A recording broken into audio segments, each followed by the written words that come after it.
Sebelumnya assalamualaikum warahmatullahi wabarakatuh. Waalaikumsalam warahmatullahi wabarakatuh. Selamat pagi teman-teman. Salam sejahtera bagi kita semua ya. Salam Swastiastu, Namo Buddhaya, salam kebajikan. Kami di sini akan menjelaskan tentang proyek UAS kami di pelata kuliah algoritma. Kami kelompok 2 akan membuat sebuah proyek yang bernama kalkulator sederhana teman-teman, dengan menggunakan bahasa C++. Oke, lanjut ya. Di sini ada beberapa kelompok, beberapa nama. Jadi hanya 3 orang. 2 orangnya izin karena mereka masuk kerja, tapi mereka berkontribusi juga di dalam kelompok seperti membuat PowerPoint. Nah, mereka ikut membantu juga, terus membuat sebuah proposal, mereka ikut berkontribusi juga. Jadi semua dalam kelompok ini semuanya bekerja. Oke, lanjut tentang kalkulator algoritma. Dalam konteks algoritma dan pemrograman, kalkulator sederhana merujuk pada sebuah program yang dirancang untuk melakukan operasi matematika dasar, teman-teman, seperti penjumlahan, pengurangan, perkalian, dan pembagian. Menerima input berupa angka-angka dan operator matematika, lalu menghasilkan output berupa hasil perhitungannya. Jadi si kalkulator algoritma ini bisa digunakan supaya nanti kalian bisa memilih operator dan memilih angka pertama dan angka kedua yang akan digunakan. Oke, lanjut. Nah, ini ada struktur dasar program. Jadi nanti ada apa aja sih di program kita tuh? Nah, ini akan dijelaskan oleh Teguh Arya Bagaskara. Baik. Jadi yang pertama struktur dasar program secara umum. Program ini terdiri dari beberapa bagian. Yang pertama deklarasi variabel. Variabel untuk menyimpan pilihan operasi biasanya bertipe integer. Variabel untuk menyimpan 2 angka yang akan dioperasikan biasanya bertipe float atau double. Yang ketiga, variabel untuk menyimpan hasil perhitungan. Terus yang keempat, input dari pengguna. Kelima, meminta pengguna untuk memasukkan pilihan operasi. Dan yang terakhir, meminta pengguna untuk memasukkan 2 angka yang akan dioperasikan. Baik. Jadi seperti yang apa saya jelaskan tadi, di program kita itu ada beberapa bagian ya, teman-teman. Yang pertama itu ada deklarasi variabel. Seperti itu contohnya ada variabel operator, counter, cara ulangi, dan double angka 1 dan angka 2 ya, teman-teman. Terus yang kedua adalah input dari pengguna. Seperti kita bisa menginput yang namanya pilihan operator yang akan digunakan dan angka pertama dan angka kedua. Nah, terus yang kedua itu meminta pengguna untuk memasukkan pilihan operasi. Jadi si pengguna ini bisa memilih kita mau perkalian, mau penambahan, mau pengurangan. Jadi si penggunanya ini bisa memilih, teman-teman. Terus yang terakhir ada meminta pengguna untuk memasukkan 2 angka yang akan dioperasikan. Jadi si kalkulator ini fleksibel, teman-teman. Jadi angkanya bisa terserah kalian. Bisa 1, bisa 2, terserah kalian mau mengalihkan angka berapapun itu. Nah, jadi di sini ada satu contoh yaitu variabel global.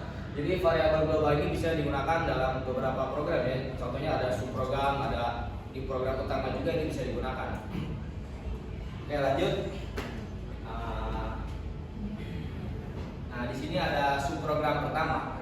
Nah, itu akan dijelaskan oleh Nevio Jonathan Castelli. Silakan, Nevio. Terima kasih. Selanjutnya ada subprogram pertama. Di subprogram pertama ini ada beberapa program pertama juga. Yaitu terutama yang pertama ada void menu. Void menu ini adalah deklarasi sebuah fungsi dalam konteks C++ atau sering juga disebut dengan prosedur pertama menu. Kata kunci void menunjukkan bahwa fungsi ini tidak mengembalikan nilai apapun. Dan selanjutnya ada program count. Ini adalah perintah untuk menampilkan teks ke layar. Tanda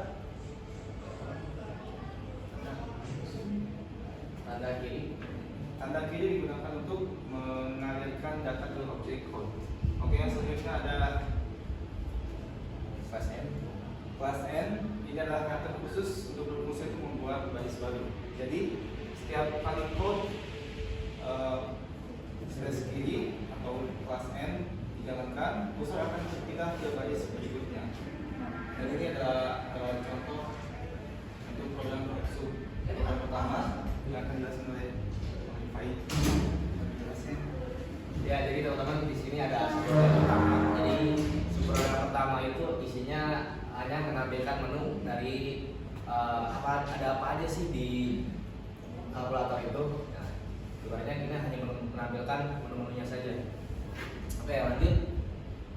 Nah, di sini ada subprogram kedua yaitu akan dijelaskan oleh Teguh Arya boleh sekarang. Di program kedua yaitu one input, ini juga merupakan sebuah fungsi yang tidak mengembalikan nilai. Say ini adalah perintah untuk membaca input dari pengguna karena akan digunakan untuk mengalirkan data dari input pengguna ke variabel. Selanjutnya operator 1, angka 1, angka 2. Ini adalah variabel-variabel untuk ini adalah variabel-variabel yang kemungkinan telah dideklarasikan. Di bagian lain dari program variabel ini akan menyimpan nilai yang dimasukkan oleh pengguna. Ini adalah contoh dari subprogram kedua yang akan dijelaskan oleh Pai. Seperti yang tadi sudah dijelaskan bahwa subprogram kedua ini isinya adalah bisa menginput sebuah data ya. Jadi subprogram ini yang kedua ini bisa menginput sebuah data yang dimasukkan oleh pengguna. Yaitu yang pertama adalah operator apa sih yang dipilih oleh si pengguna, terus angka pertamanya berapa, angka keduanya berapa. Nah, di situ kan ada check-in kanan-kanan operator 1 ya. Nah, itu check-in itu untuk memasukkan si angka pertamanya itu, angka si operatornya itu apa yang dipilih. Nah, operator 1 kan sudah dideklarasikan ya di variabel global tadi. Jadi si variabel globalnya itu berguna di sebuah subprogram ini. Jadi bisa dipakai di beberapa program juga. Oke. Lanjut. Nah, di sini ada subprogram yang ketiga yaitu function modular. Bedanya dengan tadi adalah prosedur. Nah, yang sekarang adalah function modular, teman-teman. Jadi function modular itu bisa mengembalikan nilai. Nah, contohnya itu seperti ada return counter. Nah, kita membuat variabel hitung banyak dengan tipe data integer. Nah, di dalamnya itu adalah integer dan counter. Cout Anda menghitung sebanyak kanan sama dengan counter kan, sama dengan NTL. Nah, counter plus plus. Jadi ini fungsinya untuk menghitung berapa kali sih Anda menghitung dalam kalkulator. Berarti kita sudah menghitung perkalian 1 tambah 1 kali 1 sama dengan 1. Nah, terus itu akan terdetek dalam fungsi ini bahwa si program itu sudah dijalankan sebanyak 1 kali. Dengan ada counter plus plus, nah si counter plus plus ini berguna untuk menghitung berapa kali si programnya itu dijalankan, teman-teman. Jadi bedanya prosedur dan function modular itu, prosedur itu tidak bisa mengembalikan nilai, tapi kalau function modular itu bisa mengembalikan nilai, teman-teman. Oke, lanjut. Oke, di sini ada looping while. Nah, ini looping while ini akan dijelaskan oleh Nevio Jota Kestelin sekarang.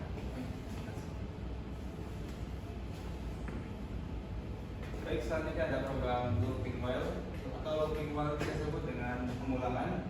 Jadi program ini bisa digunakan untuk pada saat kita ingin memilih dilanjutkan atau berhenti. Dan di sini ada contohnya looping while ulangi y sama dengan intinya itu atau adalah atau. Nah, y bisa kecil bisa gede. Oke, ini intinya looping while ini kita akan bisa memilih berlanjut atau berhenti. Ya, seperti yang tadi sudah dijelaskan, looping while ini hanya berfungsi untuk kita akan melanjutkan program atau enggak ya, dengan cara kita input huruf y karena itu sudah terdeklarasi bahwa si char ulangi sama dengan y ya, teman-teman. Jadi fungsinya sama dengan y dan sama dengan y kecil itu supaya kita menginput y kecil atau y besar juga itu nggak ngaruh, tapi tetap bisa berlanjut program itu. Terus searching itu ada menu dalam kurung, gambar input dalam kurung. Nah, itu fungsinya untuk memanggil sub program yang tadi sudah kita jelaskan. Seperti sub program yang satu tadi kan hanya menampilkan menu kan. Nah, terus sub program keduanya itu menampilkan input yang tadi berisi CIN COUT yang pilih operator dan angka 1 dan angka 2. Oke, lanjut. Nah, di sini ada percabangan teman, conditional statement atau bisa disebut selection-nya ya ini ya. Nah, menggunakan struktur if else atau switch case untuk menentukan operasi mana sih yang akan dilakukan berdasarkan pilihan pengguna. Perhitungan melakukan operasi matematika sesuai dengan pilihan pengguna, outputnya menampilkan hasil perhitungan ke layar. Nah, jadi di sebuah switch ini ada beberapa pilihan teman-teman. Jadi di situ ada selection ya. Switch dalam kurung operator. Nah, operator ini adalah data yang kita masukkan dari pilih operator. Nah, jadi si pilih operator ini masuk ke switch. Nah, jika kita mengetik 1, yang muncul akan ada case 1. Jadi yang hasil sama dengan angka 1 tambah angka 2. Jadi case jika kita memilih 1, maka yang terjalan adalah penambahan. Nah, dengan selanjutnya case 2 adalah pengurangan. Jadi kita ketik 2 di dalam pilih operator, maka itu akan otomatis terdetek pengurangan, teman-teman. Nah, dengan selanjutnya perkalian dan pembagian. Nah, pembagian ini beda, teman-teman. Jadi untuk pembagian ini angka kedua dari pembagian itu tidak boleh 0. Jadi kalau ada 0 itu akan error, teman-teman. Nah, kita menggunakan metode if else. Nah, if else angka 2 tidak sama dengan berarti tanda seru sama dengan 0. Jika tidak sama dengan 0, maka program itu akan berjalan. Tetapi else, jika programnya si angka keduanya 0, nah itu akan error, teman-teman ya. Akan muncul ini, COUT error angka kedua tidak boleh 0.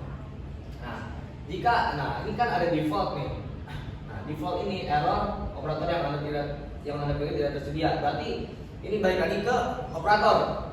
Nah, jika operatornya tidak ada, misalkan kalian memasukkan kan ada case 1, 2, 3, 4. Nah, jika kalian memasukkan 5, maka akan otomatis si default ini ke-detect, teman-teman. Jadi ibaratnya tidak ada case yang menentukan case 5. Nah, jadi yang muncul akan ada error operator yang Anda pilih tidak tersedia. Seperti itu. Nah, terus ada break ya di sini. Jadi fungsi break ini untuk nahan gitu. Kalau misalkan ada break, tidak ada break. Kalau tidak ada break, si program itu akan lanjut terus ke bawah, nggak ada berhentinya.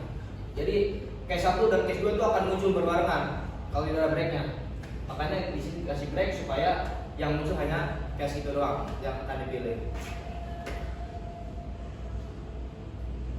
Nah, ini ada beberapa contoh output.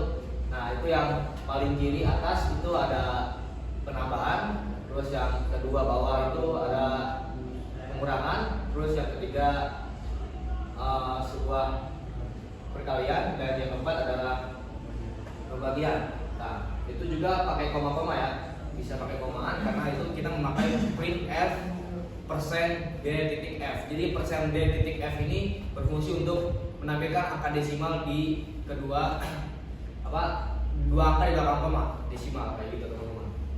Nah, terus itu juga kita berfungsi ya while-nya yang tadi looping while kita y dan y. Nah, ini dan fungsi yang terakhir adalah yang tadi Anda menghitung sebanyak 4. Jika kita memasukkan selain y ya, kita memasukkan t, maka programnya selesai. Nah, tadi si function modular tadi itu berfungsi sebagai input. Jadi Anda menghitung sebanyak 4 kali, teman-teman.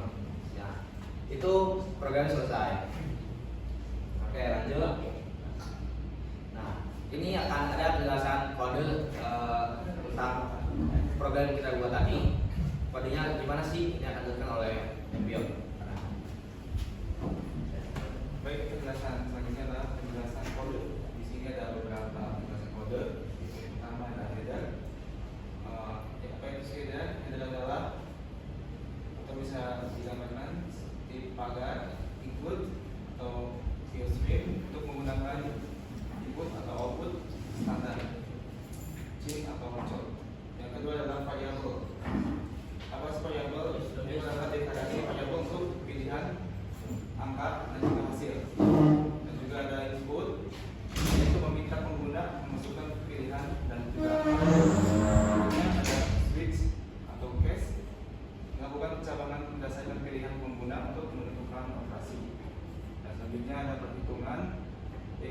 mengoperasi matematika sesuai dengan pilihan.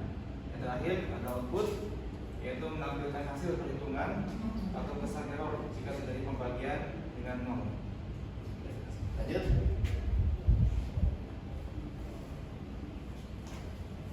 Baik, selanjutnya penjelasan lanjut mengenai kode pemrograman algoritma. Yang pertama, variabel global. Variabel global seperti operator 1, angka 1, angka 2, dan hasil deklarasikan di awal program dan dapat diakses dari semua fungsi. Terus yang kedua, fungsi menu. Menampilkan menu pilihan operasi kepada pengguna. Yang ketiga, fungsi input.